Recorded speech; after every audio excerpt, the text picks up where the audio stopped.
গাজায় ইসরায়েলের পরিচালিত হত্যাযজ্ঞ ও মানবসৃষ্ট দুর্ভিক্ষের দায়ী পুরো পৃথিবীবাসীকেই বহন করতে হবে বলে মন্তব্য করেছেন জনপ্রিয় আলেম ও ইসলামী আলোচক শায়েখ আহমদুল্লাহ। মঙ্গলবার সামাজিক যোগাযোগ মাধ্যমে ফেসবুকে নিজের ভেরিফাইড পেজে এ বিষয়ে একটি পোস্ট দেন তিনি। শায়েখ আহমদুল্লাহ বলেন, আমাদের সন্তানদের একবেলা ক্ষুধার কষ্ট দেখলে আমরা দিশেহারা হয়ে যাই, অথচ গাজায় লক্ষ লক্ষ শিশু দিনের পর দিন না খেতে পেয়ে তিল তিল করে মারা যাচ্ছে।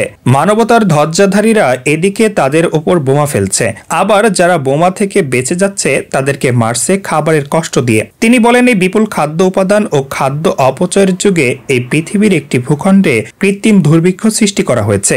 লক্ষ লক্ষ মানুষ মেরে ফেলা হচ্ছে, আমাদের চোখের সামনে একটি জীবন্ত শহরকে গোরস্থান বানিয়ে ফেলা হচ্ছে, অথচ তার কোনো প্রতিঘাত আমাদের জীবনের উপর পড়ছে না। আরব বিশ্ব, জাতিসংঘ, মানবাধিকার সংস্থা কিংবা বিশ্ব নেতারাও নিশ্চুপ। 800 কোটি মানুষ, আমরা ইতিহাসের এই দায় কিভাবে শোধ করব? শেষে আল্লাহ তাআলার কাছে প্রার্থনা করে শায়েখ আহমদুল্লাহ বলেন, হে আল্লাহ, যাদের কারণে গাজার শিশুরা অনাহারে মরছে তাদের জন্য তুমি দ্বিগুণ শাস্তির ব্যবস্থা করো।